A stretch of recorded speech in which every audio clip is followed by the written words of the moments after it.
자, 프린트 5번 문제 보겠습니다. 부동산 개발 방식에 관한 설명으로 틀린 것은, 자, 자체 개발 사업은 개발 사업의 이익이 모두 토지 소유자에게 귀속된다. 장점이죠.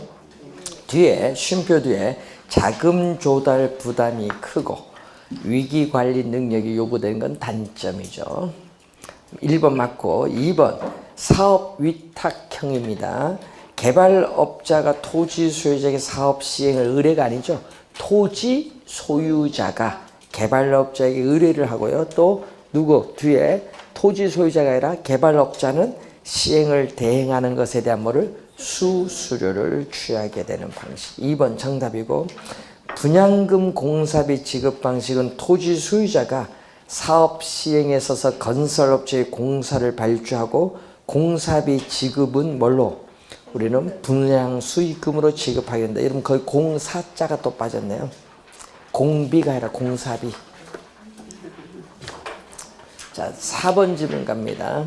투자자 모집 방식은 개발업자가 조합 아파트와 같이 투자자로부터 사업 자금을 마련해 사업을 시행을 하고, 이 투자자에게는 일정의 투자한 지분에 따라 투자 수익을 배당의 형식으로 또는 일정 지분을 보장하게 하는 방식이죠. 자, 컨소시엄 구성 방식은 사업 자금의 조달, 상호 기술 보완 등에 필요해서 법인 간입니다. 여러분 법인 간 밑줄. 그럼 토지 소유자 법인 간이 아니라 그냥 법인과 법인 간의 컨소시엄을 구성해서 사업을 수행을 하는 방식입니다. 개념이죠. 자, 그러면은 188페이지 밑에 보시면은 우리 중요하다고 했는데, 항상 우리는 맨 먼저 뭐가 나온다? 빌드. 예, 빌드가 제일 먼저. 여러분 4개가 나오잖아요. 4개가 전부 뭐다? B. 예, B. 그러니까 요거 그러니까 맨 앞에는 다 B예요. 순서대로 이렇게 가면 됩니다. 그런데 문제는 빌드라는 건 뭐죠? 민간 자금을 조달해요. 그래서 여러분 민간 사업 개발 사업자가 민간 자금을 조달해서 어떻게 돼? 착공을 해서 뭐 한다? 준공까지 갑니다. 그래서 여러분 준공까지 오는 게 뭐다? 우리는 빌드. 준공을 했어요. 준공을 했는데 뭐가 된다? 이제 O가 들어옵니다. O는 뭐죠? 아퍼레이트. 여기 O는 아퍼레이트는 약정한 기간이 있거든요. 자, 민간 자금을 조달할 때 기간을 약정해. 정해진 약정 기간 동안에 시설 관리 운영권을 가져요. 누가 가지고 있다? 민간 사업 시행자가 시설 관리 운영권을 가져요. 그래서 그 시설을 운영함으로써 뭐를 받는다? 이용자로부터 사용료를 받아서 투자한 자금을 회수를 합니다. 그리고 약정된 정해진 기간이 끝나면은 누구에게로? 우리는 T, 트랜스퍼라고 하죠. 소유권을 국가 또는 지방자치단체 공공의 소유권이 이전이 돼요. 요거는 뭐다? 소유권이 뭐가 된다? 이전. 소유권이 이전되는 거. 자, 그래서 BOT 순서대로 가면 돼. 문제 나오면은. 그러면 또 우리가 BTO가 있어요. 준공을 해서 바로 소유권을 국가 또는 지방자치단체에게 이전을 먼저 하고, 또 정해진 기간 동안에는 민간 사업 시행자가 뭘 한다? 우리가 시설관리 운영권을 가져서 또 사용료로서 투자한 자금을 회수하는 방법이에요. 그래서 우리가 보통 많이 하는 게 교량 있죠. 요즘 교량 많이 짓고 있대. 또 우리 고속도로 보면 터널, 교량 터널 뭐 이런 게 있죠. 예. 그래서 이제 교량 터널인데, 요즘 그 터널 이런 것도 우리가 자금이 많이 들기 때문에 이런 사업 민간 자금을 조달하게 돼요. 자, 그리고 T로 갑니다. 또 준공을 했는데 소유권을 두고 국가 지방자치단체 이전을 해요. 이전을 하는데 이번 요거는 리스입니다. 리스. 이전을 했는데 문제는 그 시설을 소유권은 넘어갔는데 정해진 기간 이용을 해야 하잖아요. 그럼 그 시설을 누가 국가 또는 지방자치단체 임차 빌려서 손님이 있든 없든 사업자에게 뭐를 줘야 돼? 사용료를 지불하는 방식의 리스를 했으니까. 이게 BTL인데 시험에 나올 때 여러분 2년 전에 요 두 개를 둘 다 물었죠. 시험에는 요걸 많이 내는 이유가 용어가 어려워서 그래. 리스가 들어가서. 그래서 BOO인데 이때 O는 소유권, 오온이에요. 그러니까 민간 사업자가 준공을 하는데 민간 사업자가 뭐를 가지고 있다? 소유권도 가지고 아포레이트, 또 뭐를 시설, 관리, 운영권도 가지는 그러한 방식의 개발이 BOO. 영어만 잘 알면은 해석이 다 돼요. 자, 프린트 6번 문제 갑니다. 자, 거기 보시면은 민간이 국가나 지방자치단체에 제안을 합니다. 그래서 채택이 되면 그에 따르는 비용은 누가? 민간이 부담하여 공사를 한 후, 요까지가 바로 빌드. 요까지가 빌드. 그다음에 일정 기간 동안 사용료, 수수료를 징수해서 그 비용과 뭐를 이익을 회수한 후, 요까지가 뭐? 아포레이트. 그 다음에 국가의 그 시설이 귀속되는 것, 트랜스퍼, BOT. 순서대로 가요. 그래서 우리나라에서 정부의 재정 부담을 늘리지 않고 민간 자본 및 외국 자본을 유치하여 인프라를 개발하는 형태로서 우리나라의 사회 간접 자본, 민간 투자 사업 대부분의 형태가 이에 해당한다. 대표적으로 뭐죠? 우리 옛날 전철, 9호선 전철 이런 거잖아요. 이게 바로 뭐죠? 맥쿼리가 우리나라 투자를 한 거 아닙니까? 그러니까 이런 사업이죠. 7번. 또 민간이 개발한 시설의 소유권을 준공은 B입니다. 준공과 도시 어디? 공공에 귀속시켜. T가 나와야지. 그 다음에 사업 시행자인 민간은 일정 기간 시설 관리 운영권을 가지고 공공은 그 시설을 뭐 한다? 임차, 리스. 임차는 리스야. 리스해서 사용해서 그 사용료를 사업 시행자에게 지불합니다. BTL인데 최근 우리나라에서는 학교 건물, 기숙사, 도서관, 군인 아파트 등의 개발에 주로 사용되고 있다. 그래서 BTL 4번 정답입니다. 자, 올해 시험에 BTL은 좀 주의 좀 해두시면서 자, 189페이지에 개발권 양도제도 우리 정책이론에서 우리가 배우셨던 내용이죠. 자, 개발권 양도제도를 약어로 TDR이라고 해요. 자, 우리가 개발 지역이 있죠. 자, 개발 지역도 있지만은 또 뭐도 있다? 보전. 우리가 규제하는 지역이 있어요. 자, 이 보전 지역은 토지 자원을 보전을 해야 돼요. 그렇기 때문에 여기는 개발을 하지 못한다. 그래서 보전 지역은 개발을 못하기 때문에 보전 지역에 토지 소유자는 개발 못하니까 개발 제한에 따르는 우발적 손실.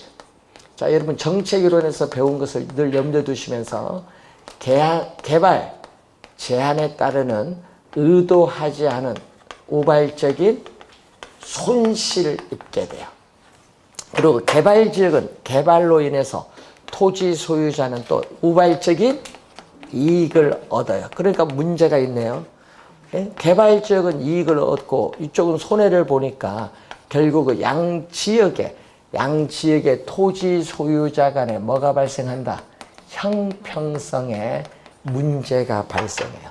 그래서 이 형평성에 문제가 발생하기 때문에 이 형평성의 문제를 완화시켜 준다.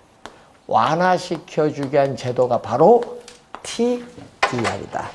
예, 효율성이 아니라 무슨 거죠?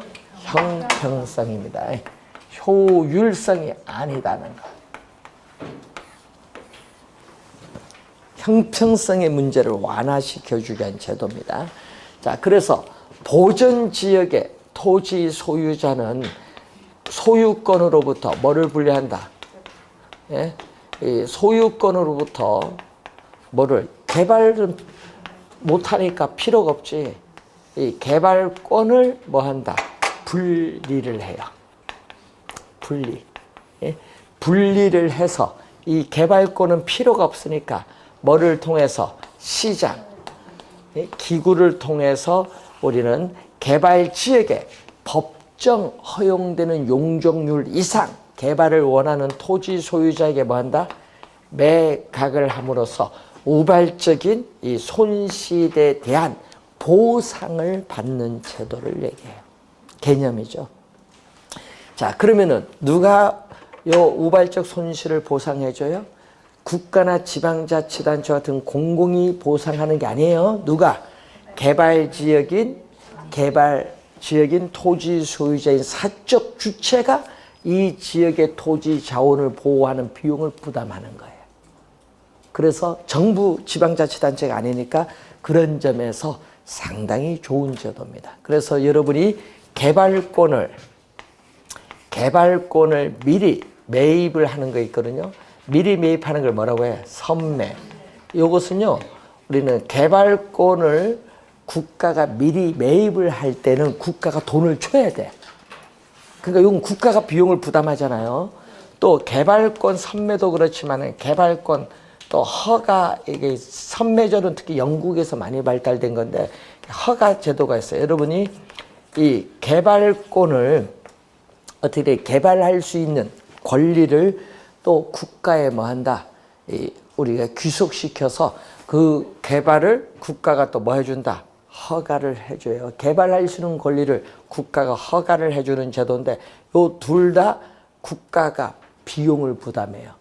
예? 그 비용 부담하는 뭐 단점. 이 단점은 아까 둘 다 국가가 비용을 부담한다. 그 단점을 뭐 했다? 보완. 국가가 비용을 부담한다는 이 단점을 보완해서 나타난 게 바로 뭐다?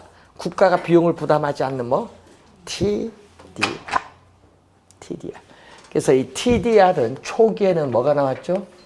자, 우리는 미국에서 1968년 뉴욕에서 도입을 했는데 이 도입을 할 때는 역사적인 유물 보전, 자연환경 생태계 보호, 그리고 문화재 보호, 그리고 우량농지 확보 등을 위해서 도입이 된 제도예요. 그런데 최근에는 초기 도입 목적과 달리 최근에는 뭘로 사용하고 있다?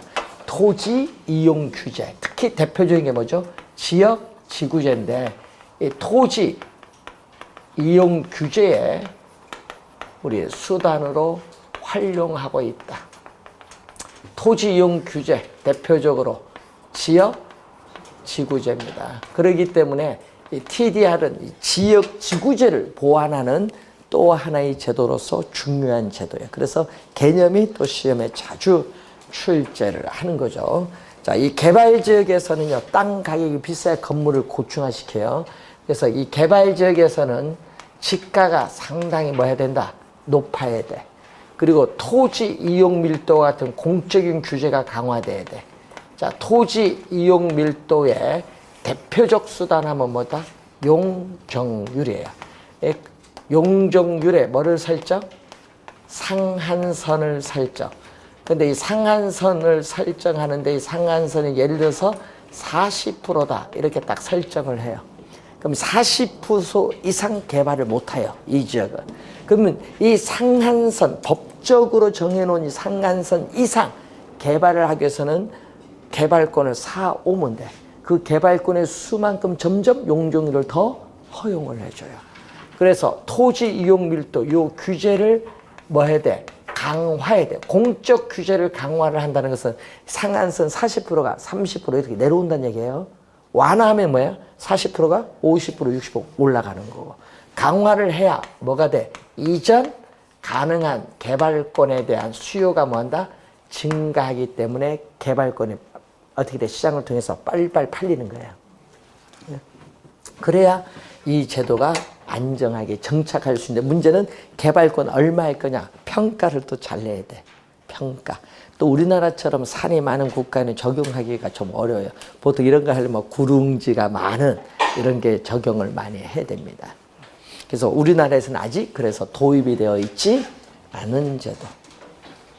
시험 문제에 개념을 많이 묻고 있다는 걸 염두에 좀 두시고, 자, 최근에 자주 출제를 하고 있습니다.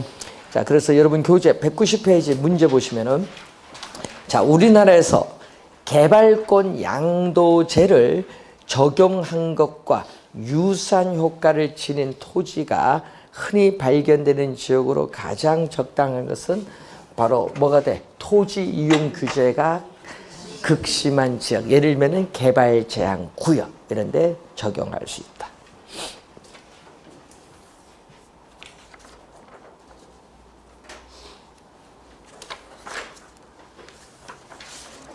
자, 개발에 2문제 출제가 예상이 되고, 자, 관리는 1문제 출제가 예상이 됩니다.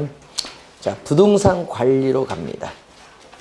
관리는 취득을 해야 부동산을 보유하면서 관리를 합니다. 그래서 처분에 대응하는 개념인데, 그래서 부동산을 취득을 하고 나서 그 부동산을 유지하고 보존하고 개량하고 운용하는 일체의 모든 행위를 우리는 부동산 관리라고 합니다. 관리.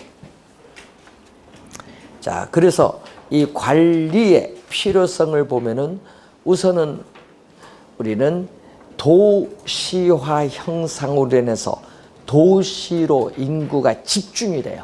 그럼 도시 토지에 대한 수요가 증가하니까 집가가 상승하는데, 집가가 상승하고 도시 토지는 한정되다 보니까 건물은 점점 고층화될 수밖에 없죠. 특히 도시 내 단독주택이 점점 아파트와 같은 공동주택으로 변화를 함에 따라 공동주택에 대한 전문적인 관리의 필요성이 나타나죠. 그래서 주택관리사 제도가 우리나라에서는 도입되어 현재 시행되고 있습니다. 여러분 주택관리사도 있거든요. 여러분 공인중개사 여러분 자격증을 따면요, 공인중개사 보 아니죠. 그냥 사지. 변호사도 사예요. 똑같은 사입니다. 그 사자 들어가기 쉬운 게 아니에요. 예? 예, 여러분 옆 나라 일본은 공인중개사 시험, 옆 나라 일본도 있는데 옆 나라 일본도 한 30만 명 쳐요. 예, 근데 그게 시험 수준이요, 과목이 비슷한데 시험 수준이 사법고시 바로 밑에요. 그만큼 중요한 자격증인데 우리나라처럼 무시하는 사람은 국가는 없어요. 예? 제일 무시해요, 우리나라. 우리나라는요, 옛날부터 이조 시대부터 그 생각이 있어서 그런지 변호사를 최고로 쳐. 예? 여러분, 외국에는 변호사 안 쳐줘요. 예? 미국에서는요, 공인중개사가 넘버원이에요. 공인중개사가 공인에게서 변호사를 고용을 해요. 예? 중국도 공인중개사가 최고예요. 예? 중국은 1억 쳐요, 1억 명. 1억 명 치잖아요. 예? 거긴 거의 100점 맞아 합격이에요. 가장 똑똑한 사람만 쳐요. 예? 천재들만 쳐요, 시험. 왜? 옛날에 한번 1억 시험 치는데 7명 뽑았잖아요. 어려워요, 시험에. 그러니까 1억 친다는 건 상하이 인구 다 쳤다는 얘기예요. 그러면 그만큼 중국 1억 18억이 1억이면 얼마 아니지 뭐. 그래서 외국에 따기 어려우니까 어려워서 따요. 예? 아, 조선족 동포들이 우리나라 와서 따요. 우리나라 따서 자기들 가서 법인을 만들어요, 중국에. 그러니까 얼마나 이게 우리나라 따기가 쉬운가, 이게 다른 국가에 비해서. 진짜 쉽니다. 독일은요, 실무 경력이 있어야 시험 칠 자격 줘요. 실무 경력, 예? 그 실무 경력이 5년이냐 10년 이거에 따라서 시험 면제도 되고, 그만큼 외국인 따기 어렵습니다. 여러분은 진짜 좋다고 생각해야 돼요. 한 번 따면 우린 영원해요. 외국에는 따서 2년 지나서 업을 안 하면 다시 시험 쳐야 돼. 미국 같은 국가는. 얼마나 좋은 제도야, 우리나라는. 한 번 따면 영원하다는 거지. 중개사실이 중요해요. 여러분, 변호사는요, 자격증 따면, 변호사 시험 합격하면요, 공인회계사 자격증이 나와요, 세무사 자격증들이. 근데 중개사 자격증은 안 나와요. 변호사도 시험을 쳐야 돼. 공인중개사. 그 시험 치어서 떨어지면 얼마나 창피야. 그렇죠? 그래서 여러분, 공인중개사 강남 유명한 노펌에 있는 분이 대형 건물 거래하는데 외국에서 라이센스 자격증 물어요. 중개사 자격증이냐 감정평가사 자격증이냐 하니까 없잖아요. 변호사. 그러니까 자기들도 많다, 변호사는. 그 라이센스 자격증이 하니까 시험을 쳐야 되는데 진짜 멋모로 쳤는데 떨어졌어요. 변호사가. 유명한 변호사야. 그러니까 뭘로 떨어졌냐? 개론 과락으로 떨어졌어요. 법은 그래도 이제 여기는 되는데 바쁘다 보니까 무슨 개론 공부할 시간이 어딨어. 옛날 자기들 경제학 원론 배운 그걸로 치는데 뭐 안 되죠. 그래서 여러분 자부심을 가져도 됩니다. 그래서 모의고사 쳤을 때요. 그분이 떨어졌을 때 개론 얼마 맞으신 줄 아세요? 35점 맞았어요. 변호사도 그 정도 점수 맞을 수 있다는 거예요. 그럼 여러분은 몇 점 맞으면 돼요? 예? 첫 시험인데 25점 맞으면 잘 친 거지. 알고 찍어서 말고 알아서 25점. 예? 그래서 매월 점수 10점씩 올리면 돼요. 4월 달에 3월 달 맞으면 약간 오르고 이렇게 가는 게 가장 좋아요. 근데 문제는 처음에 너무 잘 나오면요. 너무 스트레스 받아. 왜? 그 점수 유지하려면요. 계속 어려워지는데. 그러니까 약간 올라가는 게 좋습니다. 그러니까 너무 점수 신경 쓰지 마시고 문제 있는 속도 요거 좀 연습하셔야 돼요. 여러분 본시험 가면요. 읽는 속도 느리신 분들이 많아요. 그거 좀 시간, 그 배분 때문에 그러니까 한번 다 읽으면 좋아요. 문제는. 자, 그걸 연습을 하는 겁니다. 그리고 답지 옮길 때 어떤 분은 이렇게 옮기대요. 다 풀고 옮기시는 분이 있어요. 다 풀고. 그러면 안 돼요. 왜냐? 나중에 답 옮기는데 1차는 시간이 부족하다 보니까 당황해서 답 한 칸 내려쓰든지 한 칸 올라쓰든지 하는데 그럼 80번 가면은 한 칸 올라서면 비어야 되고 뭐 이런 게 있잖아요. 안 비어. 또 신기한 게. 그래서 또 이의신청 갑니다. 가서 딱 확인해 보면 한 칸 올려 쓰는 데 그런 게 있어요. 당황해서. 그게 많습니다. 그러니까 뭘 해야 돼? 쓰면서 옮기세요. 이렇게 요거 연습을 하셔야 돼. 그러면 5분 남으면 답지 안 바꿔줘요.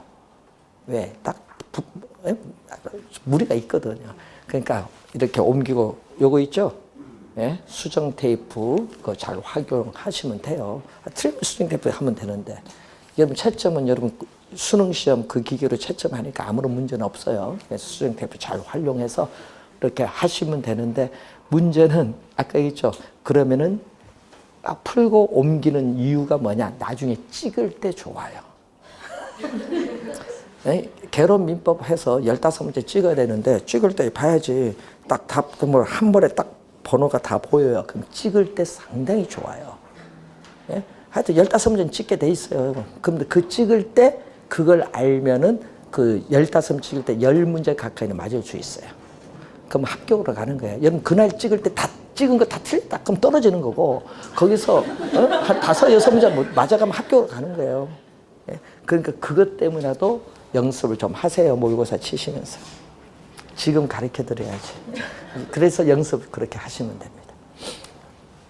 2차는 여유가 있는데 1차는 시간 여유가 없어요. 자, 그리고 여러분이 요즘에 우리 건축 기술이 발달돼 싱가포르 여러분 한번 나중에 여행 가실 기회가 있으면요. 싱가포르 가면은 옛날보다 건물이요. 그 땅이 적다 보고 인구는 계속 집중되다 보니까 건물이 고층화될 수밖에 없는데 고층인데 또 어떻게 돼요? 우리 필요 치다 하냐? 또 밑에 비고 한 10층, 20층부터 또 건물이 올라가요. 건축 공간미 해서 그래서 어디 그걸 한번 우리 박원순 시장이 거기 가서 한번 보고 야 멋있다 이런 건물 한 번도 외우고 안 가시다가 그런 걸 보니 아름답지. 그러니까 서울특별시도 그렇게 가야겠다 해서 뭐 여의도도 통개발 뭐 이렇게 하다가 가격만 올려서 지금 중단돼 있는데 하여튼 그런 문제가 있어요. 건축이 좀 많이 바뀐다는 얘기죠. 그래서 외국에서는 앞으로 우리나라 건물이 많이 고층화될 것이다 이렇게 얘기를 합니다. 그러면은 뭐가 돼요? 여러분이 본인 혼자 뭐 관리 못 하잖아요. 고층화되면 전문화된 관리가 필요합니다. 앞으로는. 그리고 또 이 분양을 받잖아요. 그러면 관리를 못 해요. 예, 임대료 받아서 빌려주니까.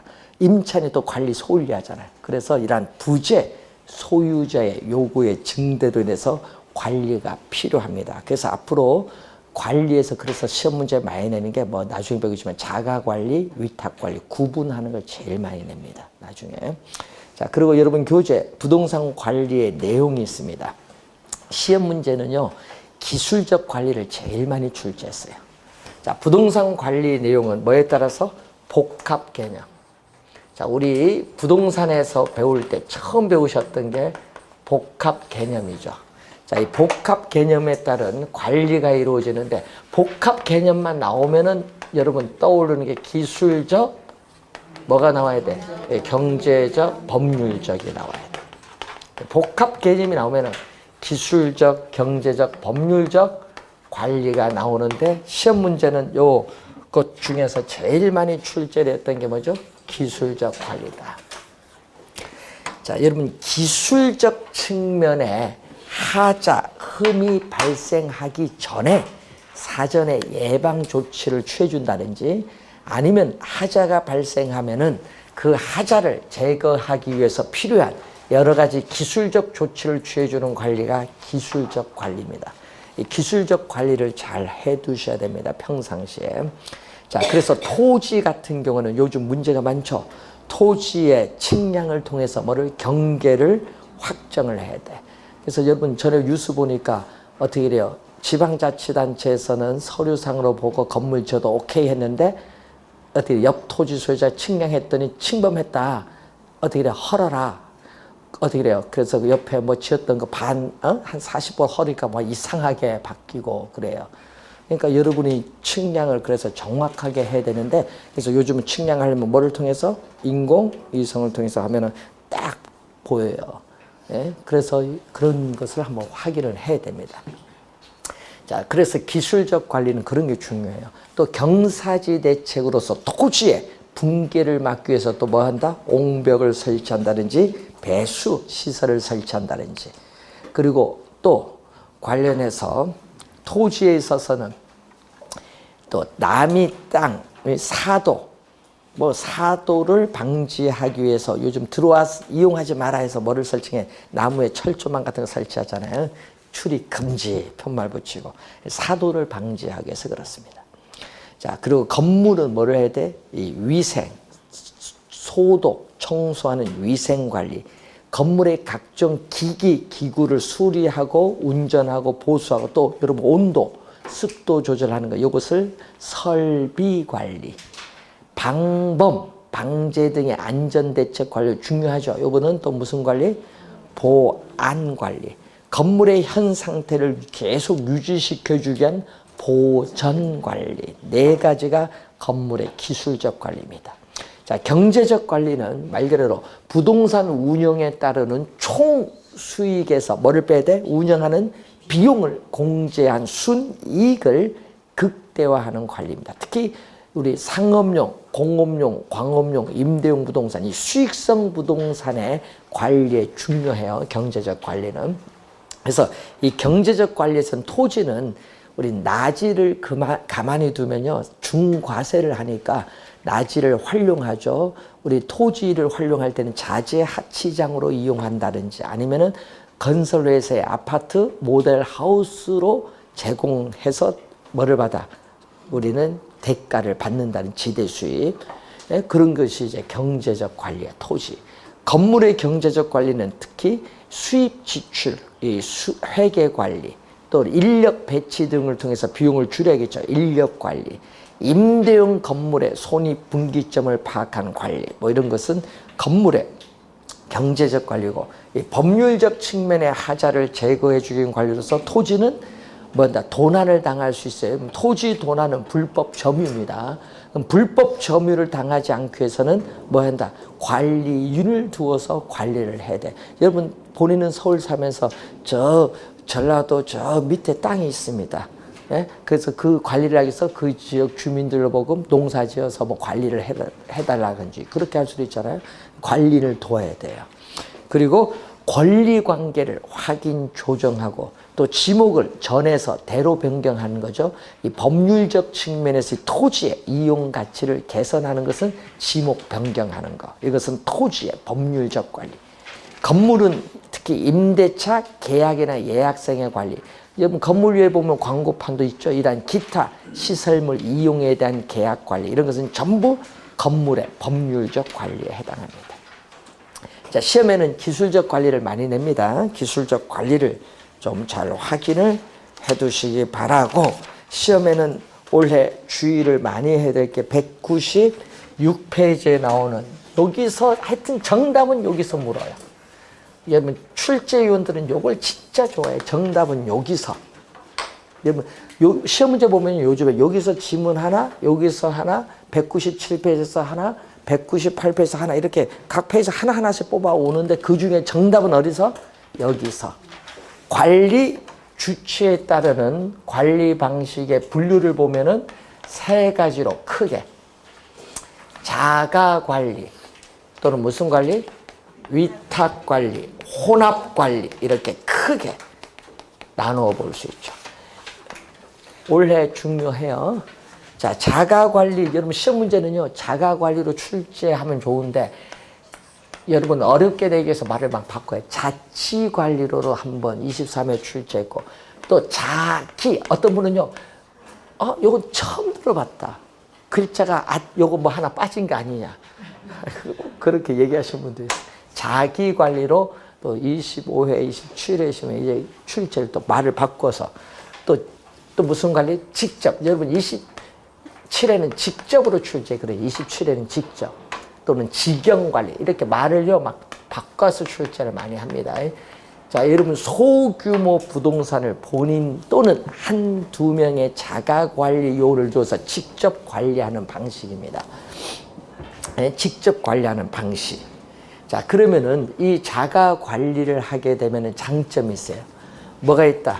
우리는 소유자는 입주민, 입주자에 대한 최대한의 서비스를 제공해 줄 수 있는 장점이 있고 또 지시라든지 주의된 통제력을 우리는 발휘를 할 수 있는 장점도 있어요. 시험에 제일 많이 나오는 게 있어요. 정답으로 기밀입니다. 기밀 유지 및 보안 관리. 여기 지문은 제일 많이 나옵니다. 기밀 유지 및 보안 관리가 좋아요. 본인이 직접 관리하니까 양호하다는 장점이 있고 또 종합적인 관리도 가능하고 자가관리요원의 부동산 설비 애호 정신이 높아요. 자, 이런 점은 장점이에요. 단점은 관리의 전문가가 아닌 경우에는 전문성이 떨어지기가 쉬운 단점이 있고 또 관리 업무에 대한 무사 안일주의, 타성화가 나타날 수도 있고 또 우리는 정 때문에 임대료 경쟁도 어렵고 또 인건비가 불합리하게 높아질 수도 있는 문제점을 가지고 있습니다. 자, 위탁 관리는 대형 건물의 관리에 적합하죠. 위탁 관리를 또 뭐라고 하죠? 외주 관리 또는 간접 관리죠. 직접은 자가고요. 간접은 위탁. 예? 그런데 요 위탁은 관리 업무에 뭐를? 전부를 위탁합니다. 요거는 관리 업무에 뭐를? 전부를 위탁한다. 예, 전부 위탁 방식. 자, 그래서 관리 업무의 전부를 위탁을 하기 때문에 부동산 소유주는 자신의 본업에 전념할 수 있는 장점이 있어요. 또 전문적인 관리회사가 관리하기 때문에 어떻게 전문적이고 효율적인 관리가 가능해져요. 그래서 시설물의 노후화를 늦출 수 있는 장점도 있어요. 또 관리 업무의 무사 안일주의, 타성화를 방지할 수 있고 또 관리회사 간의 경쟁을 통해서 낙찰이 이루어지기 때문에 뭐가 돼? 우리는 관리 비용이 저렴하다는 장점이 있어요. 관리 비용이 저렴하다. 밑줄. 관리 비용이 많이 든다 하면 안 돼요. 관리 비용이 저렴하다는 장점이 있어요. 자, 단점으로서는 위탁 관리 요원들의 부동산 설비의 애호정신도 낮고 또 위탁 관리 요원들의 인사 이동이 자주 발생해요. 심하기 때문에 관리 업무의 신뢰도가 떨어질 우려도 있고 또 위탁 관리 업체가 영리를 지나치게 추구하면은 부실 관리를 초래할 우려도 있고 또 시험에 주의해야 됩니다. 기밀 유지, 보안 관리가 곤란하다. 단점이에요. 기밀 유지, 보안 관리를 항상 염두에 두시면서 혼합 관리는 뭐에서? 혼합 관리는 자가 관리에서 위탁 관리로 이행되는 과도기에 나타나는 그러한 뭐죠? 과도기적 관리예요. 자, 그래서 여러분 필요한 부분만 선별해서 위탁을 합니다. 그렇기 때문에 요거는 뭐다? 전부 위탁이 아니라 부분 위탁이다. 부분. 전부 위탁이라 필요한 부분만 선별 위탁하는 부분 위탁 방식의 관리고 필요한 부분만 선별 위탁하기 때문에 전문업자를 충분히 활용할 수 없다. 단점이. 자, 그래서 뭐죠?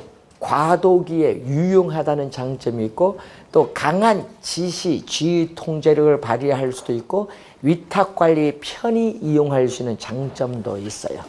근데 단점은 또 관리상의 운영이 잘못되면은 책임 소재 불분명 미축. 요거 책임 소재 분명하다고 벌써 3번 출제해서 정답으로 많이 묻습니다. 책임 소재 불분명하다. 자가관리용과 위탁관리용 간의 의사소통이 원활하지 못해요. 그렇기 때문에 또 자가관리, 위탁관리 단점이 다 노출될 수도 있습니다.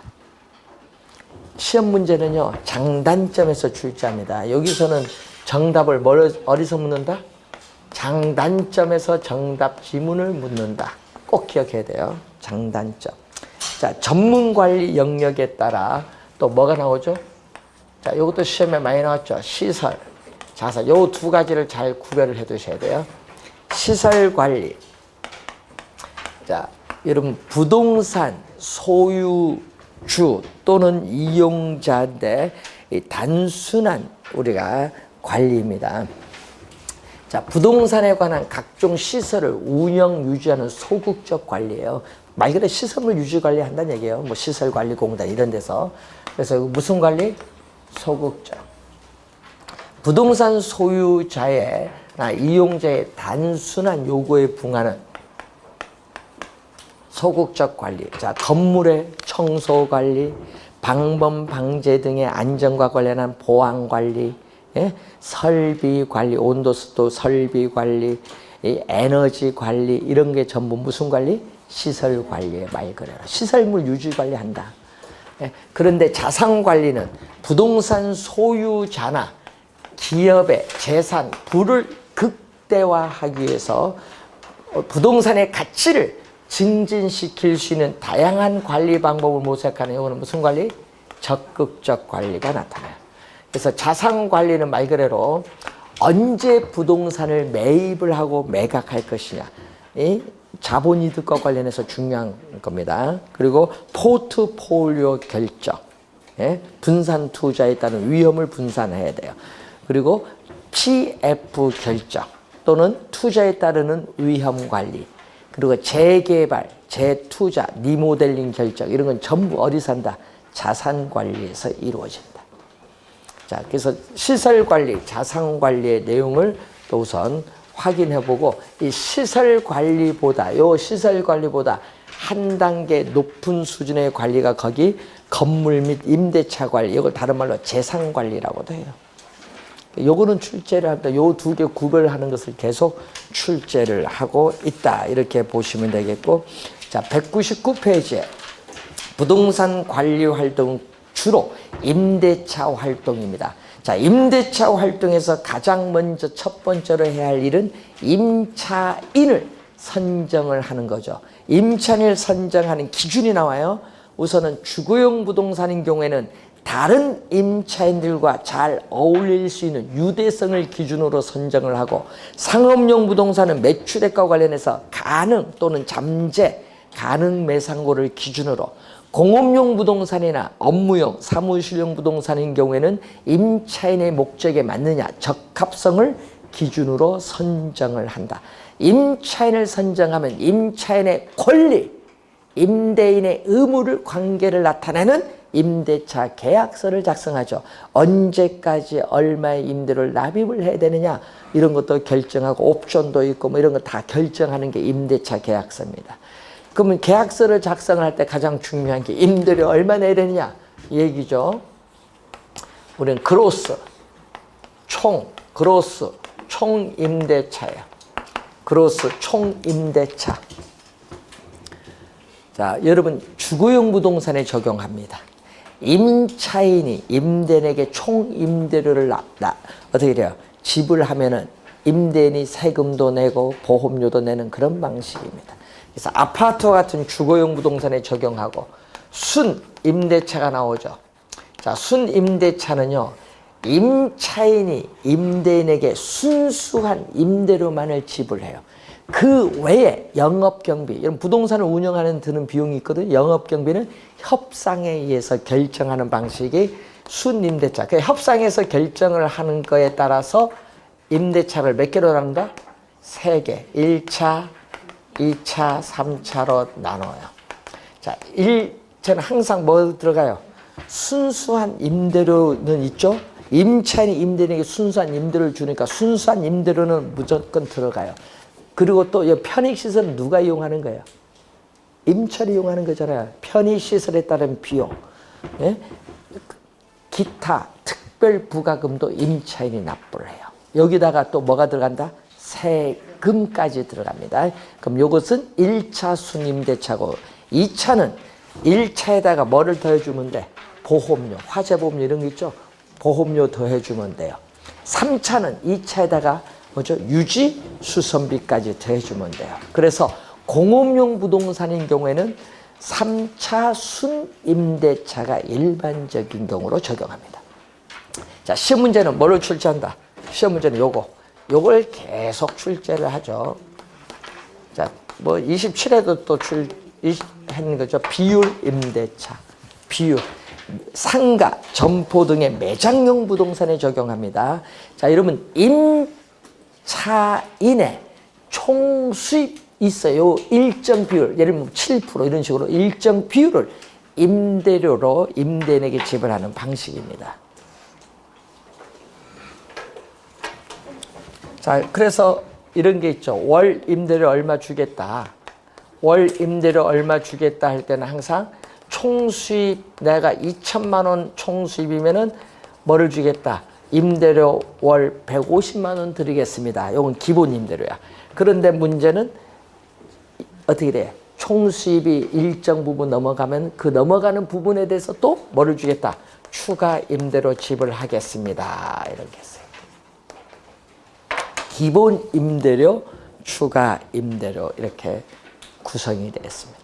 비율 임대차 개념을 자주 출제되고요. 매장형 부동산에 적용합니다. 자, 그리고 유지 활동이 있죠. 이제 부동산을 이제 계약서를 맺었는데 유지 활동은 3가지 있어요. 정기적으로 청소 소독하는 일상적으로 행하는 유지 활동이 있고요. 자, 예방적 유지 활동이 가장 중요한 위치를 차지하고 있는데 예방이에요. 항상 예방이 중요합니다. 자, 여러분이 어떤 문제가 발생하기 전에 사전에 수립된 유지 계획에 따라 사전적으로 행하는 거죠. 여러분 문제가 있을 것 같으면 미리 그것을 수리하거나 뭔가 교환을 하죠. 네, 시설 등을. 이런 것은 예방적 유지 활동입니다. 문제 발생했어요. 하고 난 이후에 그 문제를 해결하기 위해서 행하는 유지 활동이 대응적 또는 사후적 유지 활동이에요. 예방은 사전적이잖아요. 자, 그래서 3가지 중에서 예방적 유지 활동이 가장 중요한 위치를 차지하고 또 보험에 가입을 하는데 우리나라는 대표적인 보험이 건물의 화재 보험료 같은 거 있죠. 외국에는요, 임대료 손실보험이 있어요. 자, 여러분, 화재 같은 거 나면은 임차인으로부터 임대료 못 받잖아요. 없어졌으니까. 전소되거나 일부 파괴된 경우는 못 받는 경우 있어요. 복원하는. 그래서 복원하는 기간 동안 임대료를 못 받기 때문에 그 임대료에 대한 손실을 보상해 주기 위한 보험이 임대료 손실보험입니다. 자, 지진이 많이 발생하는 일본 같은 경우는 이런 게 많습니다. 일본은 또 불도 잘 내요. 왜 잘 나냐면요, 지진 문제 때문에 또 목조 형태의 건물이 좀 많아요. 예, 그래서 또 화재에 또 취약한 것도 많습니다. 일본은 도로가 어떻게 돼? 또 땅 가격이 비싸서 도로 보면 좁아요. 우리나라는 넓어요. 좁아요. 그러니까 일본 가서 렌트를 하게 되면 저희들은 뭐 한다? 예? 예? 우리 모닝 이런 걸 렌트를 해. 도로가 좁아서. 그래서 이제 그런 게 있고 또 거기는 또 뭐 이렇게 길잖아요. 비용이 많이 들어요. 거기 보면 이동하는데. 자, 우선은 한번 확인해 보시기 바라고. 자, 201페이지에 건물의 내용 연수는 건물의 수명입니다. 자, 건물을 준공하고 나서 철거할 때까지 여러분 건물을 이용하는 과정에서 공통적인 현상이 나타나는데 이것을 건물의 생애 주기라고 하죠. 그래서 건물의 내용 연수와 생애 주기를 공부하는데 자, 내용 연수는 여러분이 평가에서도 배우죠. 자, 건물을 준공했어요. 준공해서 정상적으로 사용을 합니다. 그래서 사용을 함에 따라 뭐가 돼? 노후화도 되고 사용에 따른 소모도 되고 마멸도 되죠. 훼손도 돼요. 그래서 건물 나 이제 더 이상 못 쓰겠다. 건물 사용이 불가능할 때까지의 이 기간을 우린 전문 용어로 뭐라고 한다? 건물 나 이제 진짜 못 사용하겠다. 물리적 내용에서. 그래서 건물을 정상적으로 관리할 경우에 물리적 측면에서 건물이 존속이 가능한 기간이에요. 그런데 문제는 이 물리적 내용 연수보다 이렇게 짧아요. 특히 상가 같은 건물인데 특히 경제적 내용 연수거든요. 경제적으로 수익이 우리가 발생하리라고 예측 가능한 기간인데 일반적으로 경제적 내용 연수는 뭐보다 물리적 내용 연수보다 그 기간이 뭐다? 짧아요. 특히 어떤 건물인 경우에 상업용 같은 수익성 부동산인 경우. 자, 그럼 요 점을 지나면, 요 종기를 지나면요, 임대료 수입보다 오히려 유지 비용이 많이 들어간다는 얘기예요. 그러면 이때도 아직 건물은 철거할 때까지 기간이 남아있기 때문에 남아있는 걸 뭐라고 해요? 잔존, 남아있는 가격이 있어요. 경제적 내용에서 끝나도 남아있는 가격은 있어요. 철거할 때까지는 이용할 수 있으니까. 자, 그런데 문제는 경제적 내용인수, 물리적 내용인수 구분을 좀 해두시고 일반적으로는 경제적 내용인수가 물리적 내용인수보다 그 기간은 짧게 나타나죠. 자, 건물에 있어서 전 개발 단계, 생애 주기를 보면은 개발 전 단계죠. 요거는 무슨 상태에 있다? 아직 건물 짓기 전 무슨 상태? 건축 지을 땅이 있어요. 용지의 상태에 있어요.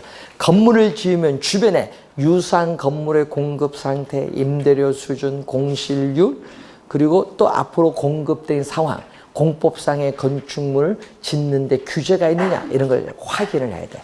그런 것을 여기서 분석을 해서 건물을 착공을 하죠.